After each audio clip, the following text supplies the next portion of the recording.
camper. Good morning, everybody. Welcome to the Cam and Joe Show. This morning is Friday, December 1st. We are on episode 6, my man. We would have been on episode 6 last week, but there was We a would have technical been. issue. We would have been. That's okay. I would rather look back at and talk about Thanksgiving than talk about what was right around the corner, right? So, Man, goodness, Thanksgiving. How- If you're listening to this for the first time, like, subscribe, do all those things, hit the bell. yes. Please, we're trying to grow this thing. We like you that you're part of the conversation. So, Yes. Thanksgiving, bro. Thanksgiving. What'd you do? What did we do? What did we not? I mean, what did we eat and what did we not eat? Yeah. Oh my gosh! So I'm gonna get. I'm not throwing my mom under the bus, but so we get over to my folks' house. Yeah. A couple years back because we all have extended family and those of us that are married with kids and we have our in-laws and stuff like that. My folks, my mom and stepdad, they slid their Thanksgiving from Thursday to Wednesday to free everybody up on Thursday. Sure, It's pretty yeah. awesome, right? That makes sense. So we get there. Right when you walk in, it smells amazing. All the grandkids are there. So there's 13, 14 of us, right? Incredible. The energy's awesome and wild, as you'd imagine. What? Sit down, have this incredible meal, right? Awesome meal. And my mom stands up. She's in the kitchen. And all of a sudden she says, and we're like, what's wrong? And she turns to the corner with this massive pot of stuffing that didn't make the table. And we're like, no, like, how did we just have Thanksgiving Without stuffing? Without stuffing. Had everything else. The casserole and the turkey, which was delicious, by Yeah. the way, and everything else. The mashed You potatoes. just know your mom listens to the podcast, and if you don't say it's delicious, she's gonna slap you. Exactly. Mom, love you. Everything else was great. Stuffing would have been great. Yeah, so next thing you know, we're trying to decide, do we have dessert? Yeah. Or do we have stuffing? Or both? Because it's essentially Thanksgiving. And Different strokes for different folks. different strokes for different folks, man. But it was great. It was great. And then celebrated with more family the following day. It was just like a food coma for I love it. a couple days. It was so good. How was y'all's? Dude, it was bomb. So I ended up cooking. We ended up actually having some of our employees and friends that are like, we don't have anywhere to celebrate. Yeah. It's like, Yep. come on. Yep.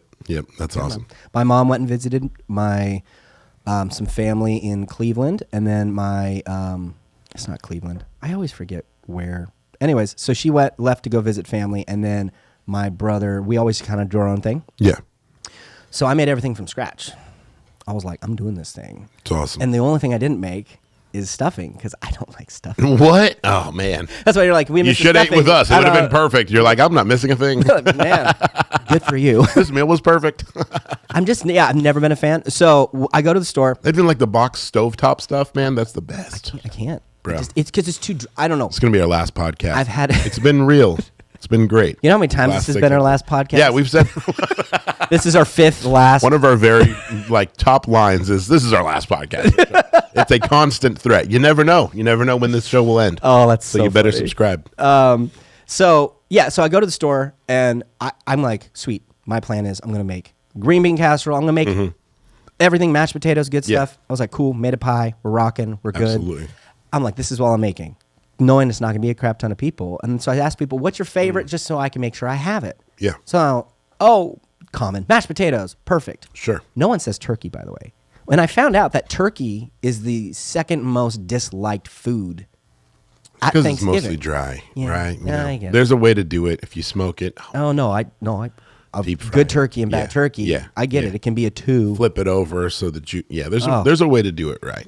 So I go and I'm like, all right. So one of our workers is like, hey, I don't have anywhere to go. I was like, oh yeah, come on over. You're good. Let's Absolutely. celebrate. Bring your kids. Absolutely. We've got kids. We'll play. So she's over, and I find out the day before Thanksgiving. Oh, I said, what's your favorite so I can make sure I have it? Oh, sweet potatoes.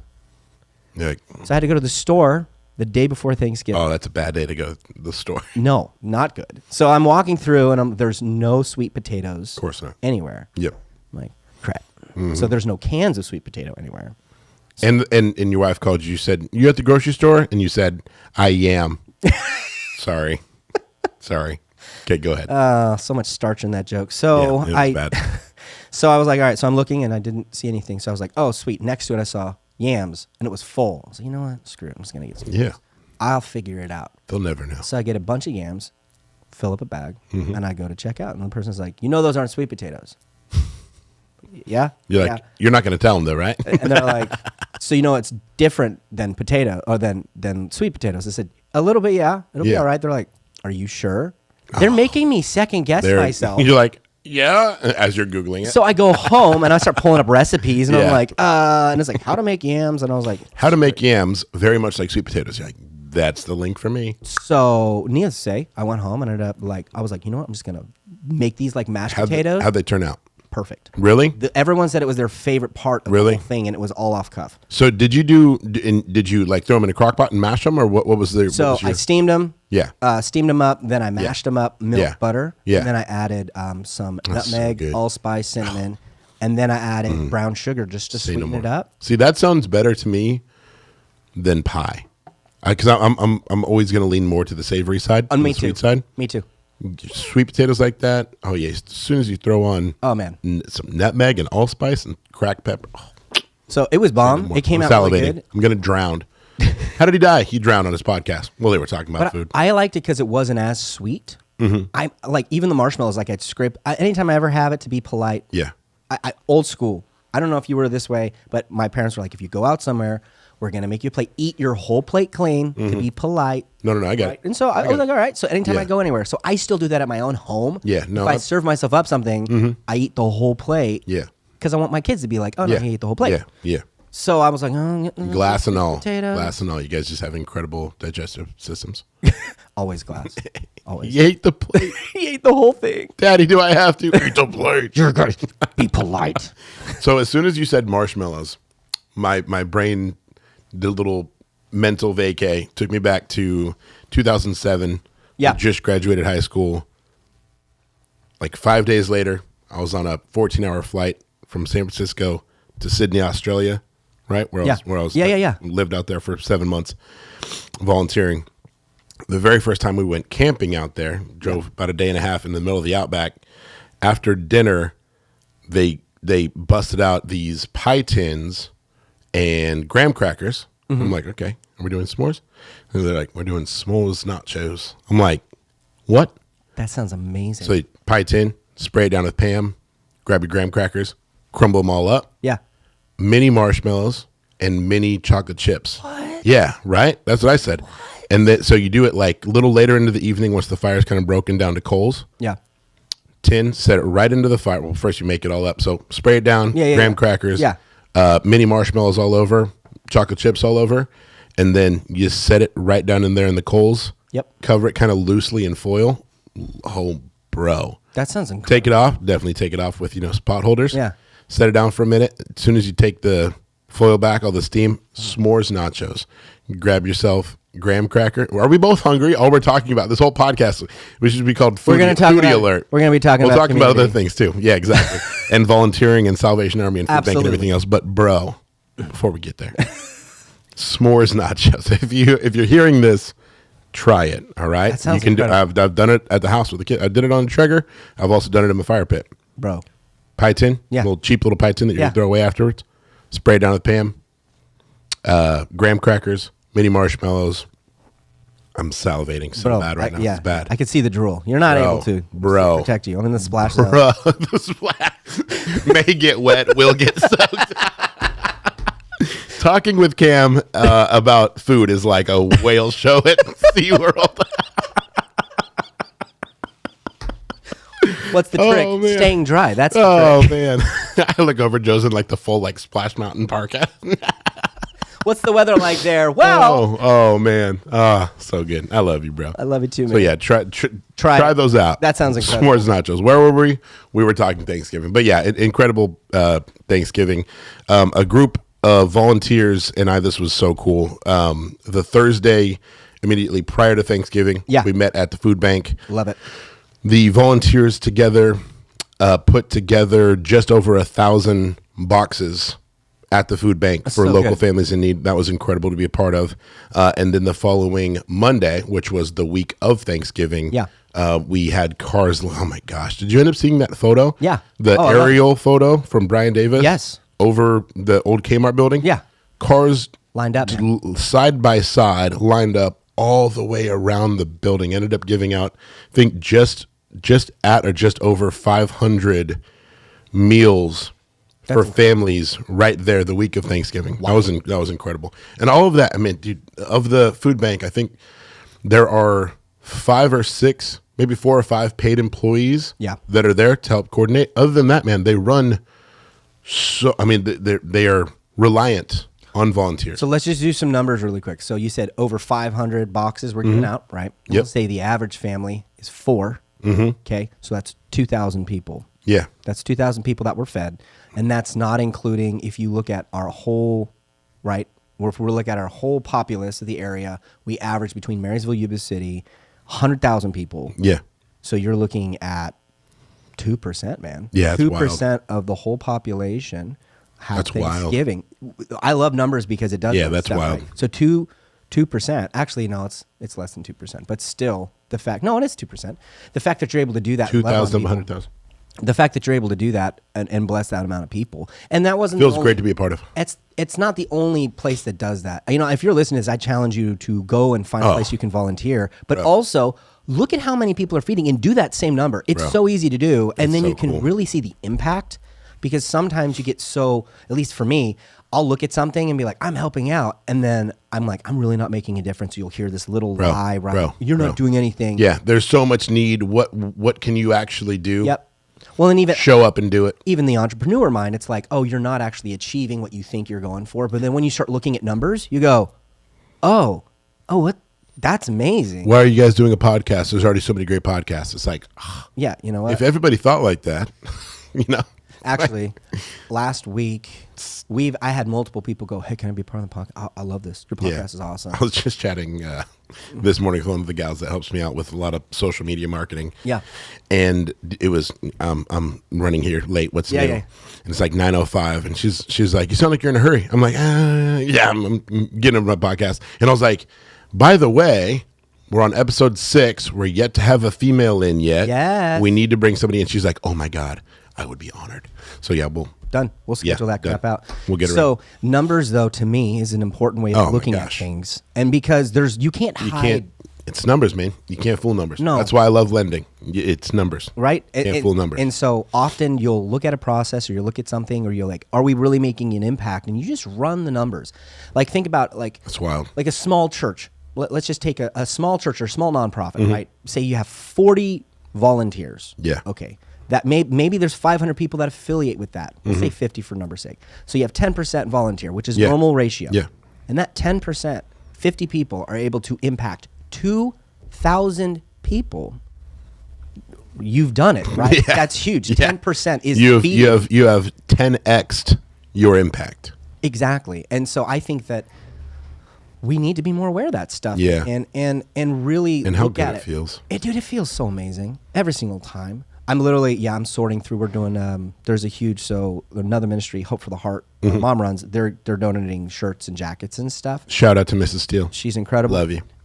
Yeah, I think they gave out close to about 2,000 as well worth of food to people. But they go to the homeless, where the homeless are actually at, and camp them out and stuff. I love that. And so I love it. I love any entity, any organization, any nonprofit, any church, any group. Yeah. That goes to. Right? To offer something at a place and say, come and get it is one thing. And I love that. And there's no knock there. No. Because oftentimes it has to be coordinated, right? The only way for the food bank to get out 500 plus food boxes is to market to those families that have inquired about being on that list. Absolutely. And we are going to set up shop here. Yep. Right? The food bank, how they operate, there's also a laundry list. It serves over 10,000 people between Sutter and Yuba counties. Which is nuts. Sutter, Yuba, I believe in Colusa counties, which is nuts, right? 10,000 people. And that grocery list goes out to both their employees and volunteers. And in the massive box trucks that you see driving around Sutter and Yuba County, it says Yuba Sutter Food Bank.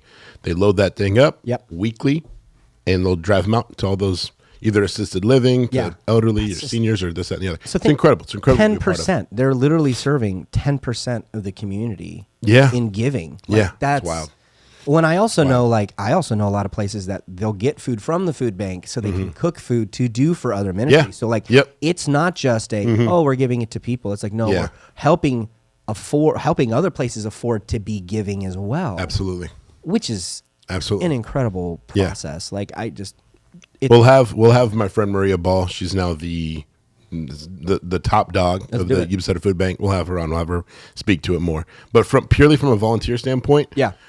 So the group of volunteers that I run, Spark, SPARK, Yep. Serve People and Rally Kindness. That's what we're calling ourselves. That's what we've called ourselves. Yeah. So my Spark group of volunteers, we've been volunteering. Last year we did it, I think 4 times. We tried to do it quarterly. Yeah. And when I started to realize the need was greater than Sure. quarterly, right? And they have a good amount of other volunteer groups coming in, but Absolutely. every time we're there, minimum we're putting together 1,000 to 1,200 boxes. Wow. Which is incredible. Yeah. The group is incredible. They come with the energy and they're like, what's the number for the day? I'm just like, You're like, let's whoa. go. I'm Okay. like, let me go finish my coffee and be ready for this conversation. But every time we're there, then the staff, they're all incredible and they're hugely appreciative. And every time we leave, they're like, when are you coming back? And then I started to realize every time we were there, they're like, when are you coming back? And I was like, okay, we can start doing this monthly. Yeah, I know how good it feels to volunteer. Sure. One of the things that, and this will segue us into chatting about this because we wanted to chat about this. Every time I volunteer, I feel like I'm being the hands and feet of Christ. Absolutely. And that's an incredible feeling, Yeah. right? If you have the time and you have the opportunity to get out and serve and love on people, just having this conversation with a friend yesterday who's kind of going through a darker patch, a tough time. Yeah. And I'm like, dude, and he told me, he's like, I'm going to come and volunteer because we just got 2 new volunteer dates for December. Nice. Thursday the 14th for Boxing Day at the food bank. Come one, come all. Thursday, December 14th. By the time you hear this will come out next Friday, so there'll still be time to get there. At the food bank, Thursday, December 14th from 8:30. Food bank is 9 to 11, and then the following Monday, which is Monday, December 18th. Yeah. That will be our distribution drive behind Kmart again. That's amazing. But yeah, every time we're over there, that group is just on fire. They're loving on people, and every time we volunteer, there's always 5 to 6 that hadn't volunteered in a month prior, Yeah. or an opportunity prior, Yeah. and they come up to me with the biggest smile on their face, Thank and they're you. like, "Thank you, that felt amazing." Yeah. And like, oftentimes I just want to wink at them, like, "Feels good, right?" Yeah. And they're like, "Yeah, that felt amazing," and I'm like, "You just tapped into something there. Yep. You just tapped into what it's all about." Well, you remember when we were talking to Diego, we were talking about like finding that thing. It's like, why do you get up in the day? Yeah. To make sure I provide for my kids, right? And the best thing you can do is realize the world's not about you. Yeah. And when your world is Amen. plummeting, the best thing you can do is help somebody else's world who's plummeting. 100%. And elevate them. Yeah. And if you can do that, you're all of a sudden going to be like, man, it's really not that bad. Yeah. It's more perspective switch than anything else. 100%. Like you'll have someone be like, man, I can't afford oh man, I got to pay the bills. I got my house. I got my car. I've got all these things. And it's like, you realize that there's a guy on the street that's using a newspaper right now to keep himself warm. Yeah. And you could go out there, love on that guy. And he's going to be like, man, and he's not going to think about all the problems that you have. And your problems will become Yep. super small. Perspective. Because Because exactly. the second you are around somebody that doesn't have what you have, you instantly begin to appreciate everything that you do have. I think you'll appreciate these. So we were talking about numbers, talking about stats. Okay, so I'll ask you this question. What do you got? I was doing some research on this, and I just thought it was super fascinating. What % of people create industries? So we're looking at the world. What %? Because people complain about this, and so I think it's really funny. Because how many times have you heard someone be like, "Oh, well, that's a Fortune 500 company. Oh, they don't care about anyone," or "Oh, we need to tax the X %, right? Sure, because they'll do." Okay, well then let's play this game because I think it's hilarious. What % of people create the industries? So when you walk into a Walmart, that guy who created the Walmart, who created Target, Probably less than 1%. less than 1%. Well, less than 1%. So it's less than 1% are leading the other 99. Yeah, and so what happens is that less than 1% will hire on 9%, which gives it about a 10%, and then they manage The other 90. the other 90%. Yeah. And so everyone wants to be 1%. But whenever you hear them talk, they're like, my whole life is this. I care about this. I really wanted to help this. I was down on my luck. I didn't know what to do. Perspective shifted. And now I'm doing. And now I'm employing tens of thousands of individuals. Exactly. I mean, and that's that ripple effect, man. It's huge. Ripple effect is everything. I love that. And to speak to where Spark came from. Yeah. I have 2 Christmas wreaths in my truck that I'm gonna drop off to some buyers later. Yeah. And I was thinking about this morning. This is why it's relevant.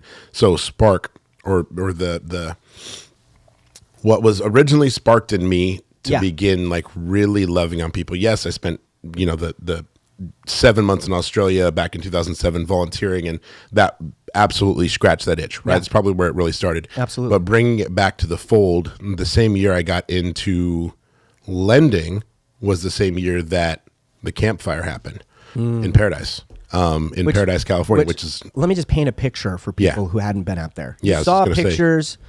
Okay, I've done real estate photos out there. I've done a lot of work out there. There was nothing when it was a huge town. Think of a basic rural town that had about 60 to 70,000 people up in the mountains.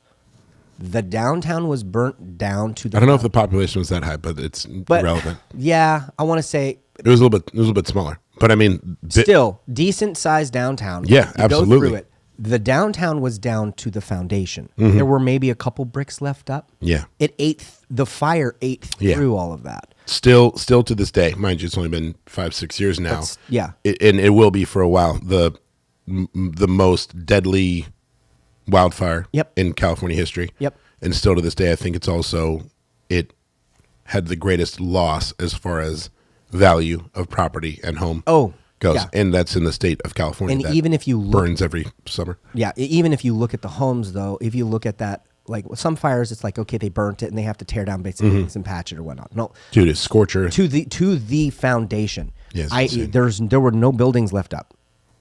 It kind of crazy. So so crazy. So just painting that crazy. picture Yeah. for you, if you're Yeah. listening and you didn't see the pictures, Or if you're listening and you're not in the state of California, or you had heard of maybe the campfire or Paradise, California before, Google it really quick just to give yourself a little bit of a grounds of what we're discussing. So when that was happening, that I believe was November of 18. I had just gotten into lending that spring. We were coming up on Christmas. I was at a Starbucks. I was at a Starbucks in Roseville, and when you walk up to order, you see all the gift cards. Yeah. Right?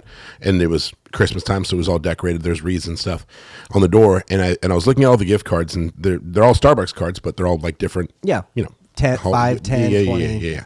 And I was thinking to myself, I'm like, what if I was to buy a wreath, right, and throw like, let's say $5 $20 gift cards on it, and it wasn't just going to be Starbucks. I was going to do like a $25 gas card, a $25 Target card, a Walmart card, a Ray Leisure Bel Air card, something like that, right? To get groceries, gas, something else. Basics. And find a family, because it wouldn't be hard to. No. Find a family north of Chico, somewhere in Paradise, Magalia area that was affected by the campfire, and find a way of giving that wreath to a family. So what do I do when I have a good idea? I throw it on social media just to see if it sparks something. Yeah. And threw the idea out there, thinking about buying a wreath. If you'd like to contribute, let me know. And threw it out there. Went to sleep. Next morning, woke up. I remember. Comment, direct message. What's your Cash App? What's your Venmo? What's your Zelle? Next thing you know, I'm like, whoa. Okay, I have more than enough money that just came in to buy a second wreath and fill that second wreath up. The next day, take a photo, throw it on Facebook of both wreaths, now full. There's probably $300 to $400 of value on the gift cards on the wreath. Take a photo of it. Next week, I'm going to drive these up to Paradise and find two families. Took a photo of it, threw it online. Next morning, another $500 or $600 came in that night. Wow. That allowed me to buy two more wreaths. So the next thing you know, I have four. Bro, that happened. Yeah. That happened two more times. It went from 2 to 4, 4 to 6. By the time I drove the wreaths out to Paradise, I had 8 wreaths. That's crazy. And eventually, each wreath had like almost $600 to $700 worth of value on gift cards. And I didn't just want to like drive around and just like loosely pass them out. No. So I reached out to my friend Morgan DeSolt, who is an incredible woman. She's now been with the Salvation Army for years now. Yeah. She's now working out of the Bay. She saw what I was doing, and she was like, okay, I'm going to connect you with one of the city councilmen in Chico in Paradise, because they know exactly where these families are. So coordinated with him. One of the families I was able to actually meet, a gentleman with kids. Oh man, and like when you're giving like that, there's literally no better feeling than that. Oh, I know. It's incredible. And what comes over you when you're handing a gentleman with his 2 kids right there, kind of a lifeline to essentially assist this gentleman with groceries, with gas, with the ability to help him get some Christmas gifts for his kids, handing that over and watching his eyes well up, and then the kids like run up and hug me for that. That's the best feeling in the world. Yeah. I mean, I don't care how many escrows I close in a day or in a month or in a week. Nothing will touch that feeling. Well, then, so when that can become your focus, sure, loving on people and meeting people where they're at, and then just being a catalyst for positive momentum. Yeah. Meeting people where they're at, loving on people. And honestly, I think the biggest thing, so many people have good in their heart. Yeah. And they don't know how to plug that in. Sure. Right? So another perk or power of social media, giving those individuals the opportunity. Like right now, my office is full of like 420 tubs of peanut butter. I saw that, dude. That's amazing. It's amazing because the people that have jumped in. Yeah. Right? You throw an idea out there and everybody's like, and I can't remember who said this. I think it was Marnie. I think it was Marnie Sanders. And she may have got it from somebody else. People will have time, or people will have money, or they'll have a little bit of both. Yeah. Right? And if it's a little bit of both, perfect. Come on, come all. Yeah. If it's just money, here's Zelle, here's Venmo, here's Cash App, and I will go grab the X, Y, and Z. I'll go grab the gift cards for the wreath, or I'll go grab the tubs of peanut butter and this, that, and the other. But any way that you can plug in, 'tis the season, it's December 1st. Yep. Any way that you can plug in when you're listening to this and go and volunteer and serve and love on people, I promise you that is a deposit into somebody else, but that is such a deposit into yourself and into your peace. Well, in changing other people's lives, your life will be changed, because that is, amen. I mean, that's how it is, man. We are not put here to just serve ourselves. Yeah, no. We've talked about it. It's like if I date myself, I'm going to get bored of myself really fast. Yeah. There is that amount of serving other people and being interested in other people that helps us grow and realize our own faults. You know, that perspective 100%. is super important. You know, 100%. Dude, I remember when I was, I want to say 9 years old, 10 years old. A couple weeks ago. Yeah, absolutely. Yeah. Absolutely. My voice sounds that way. Yep. So dumb. I know. But I remember my mom, she would go, "Hey, it's Christmas." We would do our gifts and stuff, and then she would knit. She would either knit or had a bunch of gloves and caps. And Christmas afternoon, we did it for a couple years. We'd awesome. go out and find homeless people that were cold and give them gloves and caps and just love on them. And my mom's like, "Look, everywhere's closed. Everyone's inside. These people don't have anywhere to go. Let's just go do that." And you do things like that and see the reaction on people's faces. The simplicity of giving somebody gloves. So simple. It's not. Yet it's it changes. People make it hard, or they don't know where to start. Yeah. I'm like, what do you mean you don't know where to start? Find a guy. Yeah. And roll up and be like, "Hey man, I just want to bless you." Yep. And it feels so good. And you don't have to do it in front of a camera and be like, "Look, I'm giving a guy socks." Like, you just do it out of the goodness of your heart. And but I will say this, when people know that you are doing something like that and you do throw it on Facebook with good intentions, it allows people to jump in. Yes, absolutely. You know what I mean? Because you can either go do it on your own, secret agent style, right? Which is great. You're going to positively affect that one individual. Sure. If you throw it online, be like, "Hey, over the course of December, Steele House Coffee is going to be accepting beanies, gloves, and socks. And then over the course of January," there you go. Maybe I'm speaking this into existence. There you go. Hey. And this is how this works. Exactly. Oh, there you go. You heard it here live. Or 7 days late. Sorry. The over the course of January, or over the course of December, I'm speaking this into existence. We're doing this now. Okay. Steele House Coffee is going to be accepting, and we'll create bins. Done. Socks, new. Yeah. Socks. Yep. Beanies, and gloves. And then over the course of January, Yep. over the first week of the new year, Joe and I and a group of volunteers will go and distribute them. Done. And it's not hard to find individuals that are going to need them. It really isn't. Not at all. No, because and we can bring them coffee and love on them. We'll make them all warm and toasty. Yep. And it is that simple. And I think that So simple. We think everything's complicated, and I think that is part of our society, right? I think like school is where we learn that things are complicated, but then when you get into real life, you're like, it's really not that complicated. Yeah. Just go do it. Like think about math. Go do it. Go figure it out. Think about math, for example. When your mother was an amazing math teacher. Shout out to Mom again. Absolutely. So still miss the stuffing though. So like you do basic math and you're like, okay, cool. And then you get it. And then they're like, oh, here's algebra. And you're like, oh, okay. And then you get that. And right, it doesn't take long. And then here's algebra 2. All right. Oh, here's geometry. Okay. And they're like, Here's oh, trig. you finally got that. Here's trigonometry. And you're like, am I ever going to use it? Chances are high you're not.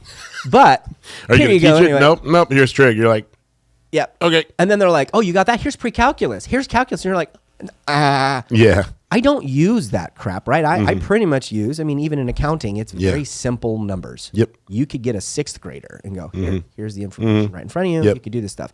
So in that, though, we are taught there's always a level of escalation. Things will always become more difficult. Yeah. But the older I get, the more I realize that is the biggest farce that you are programmed with. It is, no. Things actually get more simple. Yeah. Because now you have more freedom. Yeah. The only thing that stops you from having that freedom is you. 100%. You are committing your time to places. You know, I laugh. I've taught Couldn't have said it better. at this point thousands of people music and art and stuff. But anytime I'm teaching them, they're like, I just don't have time. I'm like, okay, you don't have time? They're like, I don't have time. You're a high school student? Yeah. Okay. You don't have time. Love it. How many hours are you in school? Oh, man, just 7 or 8. Okay, 7 or 8. You playing sports? Well, no. Unless you're not playing sports. Well, I got a part-time job. Okay, how many hours is that? Oh, it's at least 3 hours a day. How many days? 3 days a week. I'm crazy busy. And you're Like, wow, slammed. man, so crazy. Okay, All right. here we go. How many hours there in a day? 24. You just said that you have 10 to 11 of your hours Allocated. booked. I get it. And you subtract that out of 24. You have 13 hours. Now, are you sleeping 13 hours a day? No. Are you even sleeping 8? No. No, and chances are high they're sleeping 5 because they're high schoolers. Correct. Right? Correct. And so Look it's at that. You still have 8 hours. and then you go, okay, you want to be a master at something? Cool. It's 1,000 hours. 1,000 hours, not to be a master, 1,000 hours to become proficient at something, 10,000 hours to be a master. So if you break that down into basics, 365 days a year, within 3 years, you can become very good at something. I like that. Right? And so if you want to make that your life goal after that, you can pursue being a master. But within 3 years, you can become proficient, not just At making anything. your way through. You can make yourself proficient at anything. Yeah. So I think it's funny. It's like, oh, I don't have time. Yeah. 30 minutes a Yeah. day? You have time. 30 minutes a day? It's just not a priority. It's not a priority. It's what it is. And so when you start putting the ball in people's courts, you start realizing that they're like, oh, I'm prioritizing this more. But we don't realize it. It's subliminal stuff. And it's I get nothing, no part of this is trying to guilt anybody and being like, No, oh. not at all. But it should make you aware. If I'm sitting down and I'm watching a movie or something and I'm with my family, that's great. It's midnight and I'm like, I'm not tired. Okay, what am I going to do? Oh, yeah, I'm going to put on something. But I have to get up at 6 o'clock knowing I'm going to do something. There's that amount of oh, man, I should like go to bed. I'm on my phone for an hour. But I should, yeah. Right? And then I'm at looking that at point, Instagram algorithms. you're tired the next day. Whose fault is that? That's your fault. Yeah. That's not somebody else's fault. Nobody Yeah. put that idea in your brain. It's Yep. the same thing. It's right. And so that leads me to my nonprofit, Creative Thinkers, where we actually teach kids photography, videography, audio engineering, dance, just art. We're actually working on construction as well and teaching plumbing and electricians. I'm working on a whole bunch of it. It's awesome. Right? To teach kids how to do this stuff. Yeah. Because Everything that is hugely applicable. yeah, it's a trade. It's like, awesome. People will look at camera work and be like, man, it's so, it's like, no, it's a trade. You get better at it, the more you do it. Yeah, Like, how like often are anything. you on your phone taking pictures or taking video? At this point, you have a really nice camera on your phone at any Yeah. point. And kids already are like, I want to be a part of that. If we can give them the ability to know, the confidence, I should say, more so than anything else. Yeah. Right? Yeah. Mind shift. I Yep. can make this. I Yeah. can do this. Absolutely you Yeah. can. Help to show them that they can. Absolutely. So it's been incredible. We're going on 2 years. We'll be. Yeah, I was going to say, you got to be going on 2 years now. We're hitting 2 years. Well, and producer of this right now, who's producing this podcast, was one of my students. Shout out to our producer. She's incredible. So there's that. And so that just leads into what you're saying. Spark, creating opportunities for people to serve other people, creative thinkers, creating opportunities for youth to help what? Serve other people. No matter what you're doing in life. It's service. You're going to be serving people. 100%. And if you are a millionaire and you run a company, then your job is to serve the people underneath you. Mm. But that is lost on society. It is. When you said serve those beneath you. Yeah.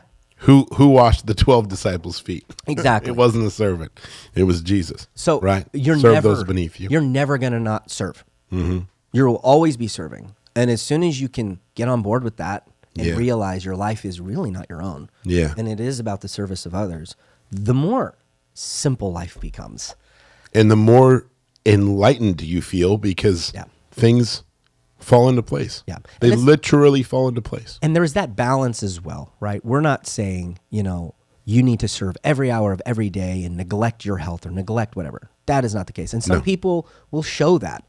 There are religious organizations or other organizations where they'll continue to do that. Mm-hmm. What we're asking you is to look at your own life and go, what time do I have? Or what finances do I have? How can I serve somebody else? Yeah. How can I wash their feet? Mm-hmm. And, happily married for 14 years now. You've been happily married for 9. Did I assume happily? Did Hannah watch this one? Hannah's listening to it. She's like, that's right, you're happy. Kidding. So by happily married, you and I both know it's very simple to be like, all right, my job, I just got to serve my wife. I need to make sure she's taken care of and make sure my kids are taken care of. It's not overcomplicated. It's not, don't let it be. And you can be like, well, it's like, no, in the end, as long as there's that, that's what matters. So holiday season, it's that time. It is. There's no, in my opinion, there's no better time than right now to get out and find an organization. Bell ringing. Yes. I should have brought one of my little Salvation Army bing, bing, bells. This time of year, bell ringing is huge, right? I've been on the Salvation Army, Yuba Center Salvation Army Advisory Board. I think this is my 4th year with them now. Yeah. Which all started with Morgan DeSalt. Again, shout out to Morgan, who linked me up with Paradise with the, That started my time with Salvation Army as well.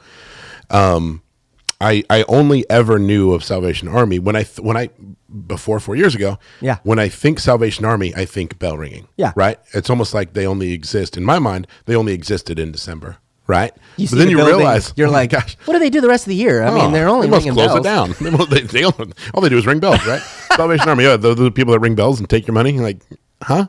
But yeah, no, and it's the season of giving, right? They call it season of giving or red kettle season. Yep. But now, having been on the advisory board for as long as I have, you see the impact, and you see on the advisory board, we're looking at the actual financial reports of the money that comes in through these kettles and through these drives throughout the year and through the Red Kettle kickoff event that we had a couple weeks ago at Hard Rock. And we're seeing the money that trickles, and we're also seeing it at how they allocate it, which is incredible with helping youth get off the street with 14 Forward and helping to house families at the depot, in the crisis center, and all of these, and how they rub shoulders with the homeless consortium, and how they rub shoulders with Sutter and Yuba counties. And it's incredible. So, if you hear this and you hear bell ringing in your neighborhood or outside your grocery store, give and know that money goes right back into the communities in which you're giving it to. Yep. Other than that, reach out to the Salvation Army directly or reach out to me directly and ask how you can volunteer with the Salvation Army.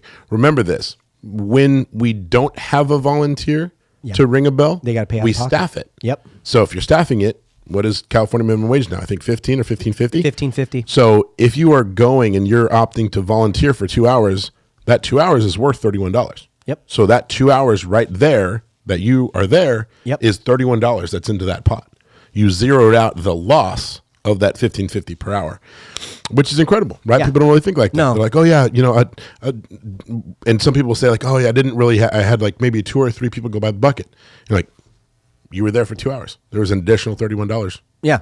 Right there, just Absolutely. from your time, right? Oh, yeah, for sure. And again, it always feels good. I'm actually going to be volunteering.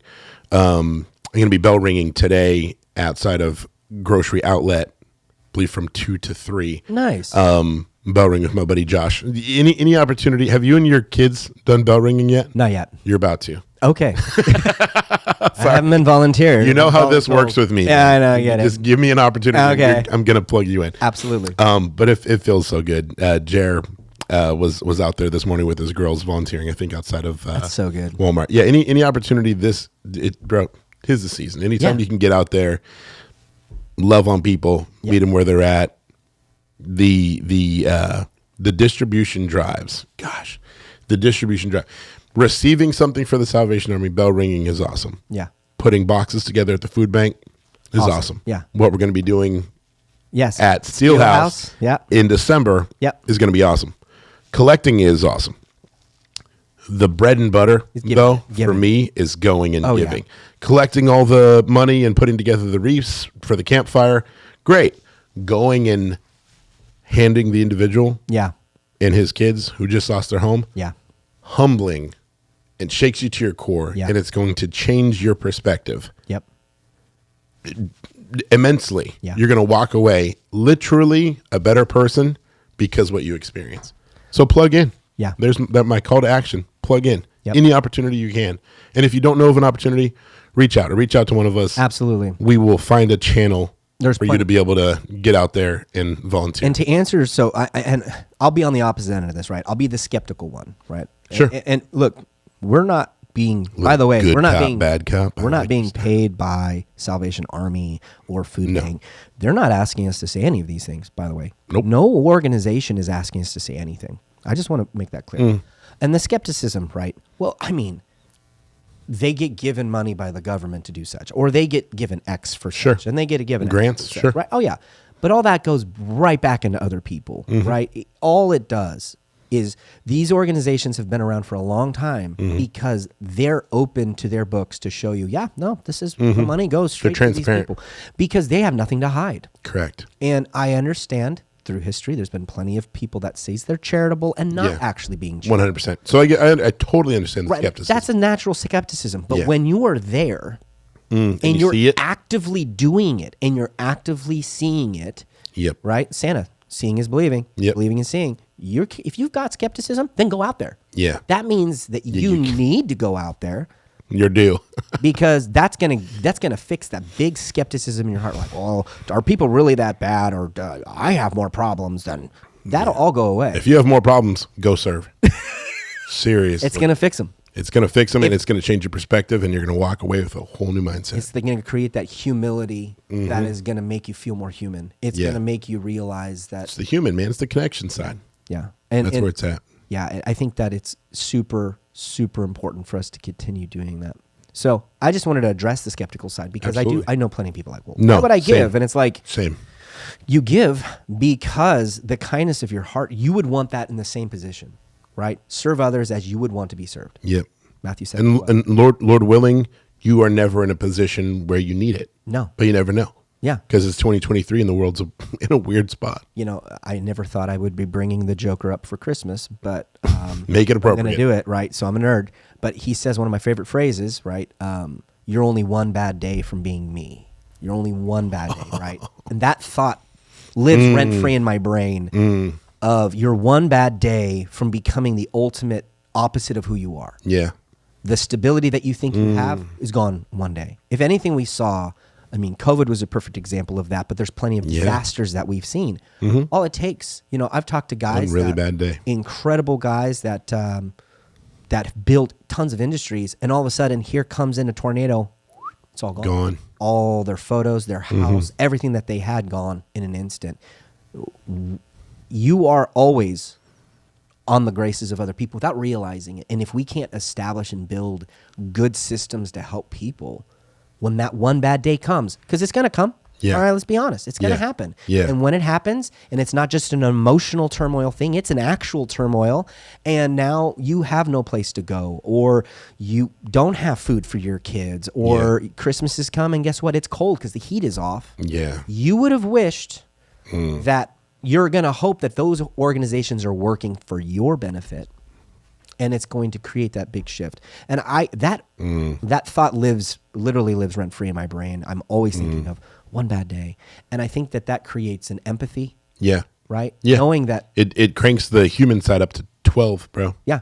Because you don't know if that conversation is the last sane conversation you're having with that person. You don't know what's going on at home. Yeah. I mean, how paranoid do you get with your phones away from you, whatever? You're good. And then all of a sudden you have a thought and you're like, I need to check on, is everything okay? And it just hits. Yeah. And then you're like, oh, phew, everything's all right. But what happens when that's not? Who are you going to have? What kind of passion? What kind of organizations? We want to make the world a better place, right? And everyone's like, I want social media to do that, or I want to be the person that's being seen doing it. That doesn't matter. No.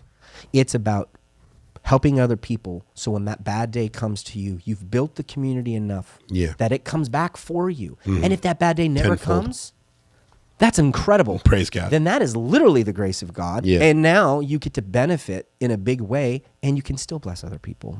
100%. So if you're listening to this, again, we're not paid by any of these organizations to talk about this stuff. Plug in. Find a place. Wherever you're at, internationally or wherever, find a spot where you can feed people, help people, clothe people. Yeah. Things are only getting worse with inflation and all this stuff, but that means we just have to come together more. Yeah. This is the perfect opportunity in time for us to come together and become what society says is not acceptable or overtly, we need to become that for each other. We need to become the love that we are pursuing and that we're looking for. And look for those opportunities. I want to pray really quick. Let's do it. Yeah. Dear Heavenly Father, we lay this podcast before you, God. Get this podcast in front of eyes to see and ears to hear, God. People that it will bless, people that it will inspire, people that it will help light that spark inside of them, God. Give us opportunities, continue to give us opportunities to serve and love on people, and God, to be your hands and feet to a dark and hurting world. Yeah. We thank you for those opportunities. In Jesus' name. Amen. Amen. Awesome. I love you, man. Love you too, my man. 'Tis the season. 'Tis the season. Let's get out and get plugged in. Absolutely.